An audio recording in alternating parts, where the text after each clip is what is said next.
ವಿಶ್ವಾಸ ಇಟ್ಟಿದ್ದಾರೆ. ಈ ಸಲ ಮಾಡ್ತಾರಪ್ಪ ಅವರು 31ರೊಳಗೆ. ಯಾಕಂದ್ರೆ ಅವರು ಈ ಎರಡೂ ಭಾಗಗಳಿಗೆ ಇವತ್ತು ಒಬ್ಬ ನಾಯಕರಾಗಿ ಬೆಳೆದಿದ್ದಕ್ಕಾಗಿ, ಜೊತೆಗೆ ರಾಜ್ಯ ಮಟ್ಟದಲ್ಲೂ ಒಬ್ಬ ಮುಖ್ಯಮಂತ್ರಿ ಪದವಿಗೆ ಪ್ರತಿಸ್ಪರ್ಧಿ ಆಗಿ ಗೆದ್ದು ನಿಂತಿದ್ದಕ್ಕಾಗಿ ಸಹಜವಾಗಿ ಅವ್ರ ಬಗ್ಗೆ ಎಲ್ಲರಿಗೂ ಭಾಳಷ್ಟು ಆಸಕ್ತಿ, ಜೊತೆಗೆ ಭರವಸೆ. ಆ ಭರವಸೆನ ಉಳಿಸ್ಕೊಳ್ಬೇಕಾದ್ದು ಇವತ್ತು ಸತೀಶ್ ಅವರ ಒಂದು ದೊಡ್ಡ ಜವಾಬ್ದಾರಿನೂ ಆಗಿದೆ ಅಂತ ಹೇಳ್ಬೇಕಾಗ್ಯದ.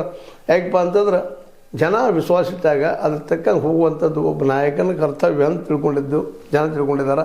ಆ ದಿಶೆಯಲ್ಲೇ ಗೋಕಾಕ್ ಮತ್ತು ಚಿಕ್ಕೋಡಿ ಜನ ಮತ್ತು ಅವರು ಸಹ ಬಾಲಚಂದ್ರ ಅವರು ಆಗಿರ್ಬೋದು, ಬಾಲಚಂದ್ರ ಜಾರಕಿಹೊಳಿ ಅವರು ಆಗಿರ್ಬೋದು, ಸ್ವತಃ ಸತೀಶ್ ಅವರು ಸಹಿತ ಆಗಿರ್ಬೋದು, ಈ ಗೋಕಾಕ್ ಮತ್ತು ಚಿಕ್ಕೋಡಿಗಳನ್ನು ಜಿಲ್ಲೆಗಳನ್ನಾಗಿ ಮಾಡುವ ದಿಶೆಯಲ್ಲೇ ಭಾಳಷ್ಟು ಆಸಕ್ತಿಯಿಂದ ಇದ್ಕೊಂಡಿದ್ದಾರೆ. ಈ ಸಲ ಮಾಡಬೇಕು ಅನ್ನೋಂಥ ಒಂದು ದೃಢ ನಿರ್ಧಾರ ಮಾಡಿದ್ದಾರೆ ಅಂತೇಳಿ ಅನ್ನಿಸ್ತಾ ಇದೆ ಇಲ್ಲಿ ವಾತಾವರಣ ನೋಡಿದಾಗ. ಒಟ್ಟಾರೆಯಾಗಿ ಜನ ಬಯಸೋದು ಒಂದು, ಈ ಮೊದಲಾಗಬೇಕಾಗಿದ್ದು ಗೋಕಾಕ್ ಮತ್ತು ಚಿಕ್ಕೋಡಿ 2 ಜಿಲ್ಲೆಗಳಾಗಿ ಘೋಷಣೆಗಳಾಗಲಿ ಅನ್ನುವಂಥದ್ದು.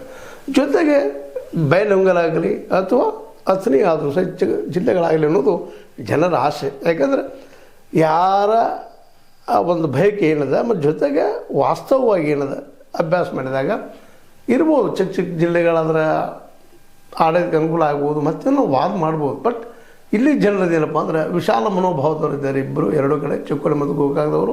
ಅವು 2 ಜಿಲ್ಲೆಗಳಾದರೆ ನಮ್ದು ಏನು ತೊಂದರೆ ಇಲ್ಲ ಅನ್ನುವಂಥ ಮಾತುಗಳನ್ನು ಮಾತಾಡೋದನ್ನು ಗಮನಿಸಿದಾಗ ಮೋಸ್ಟ್ಲಿ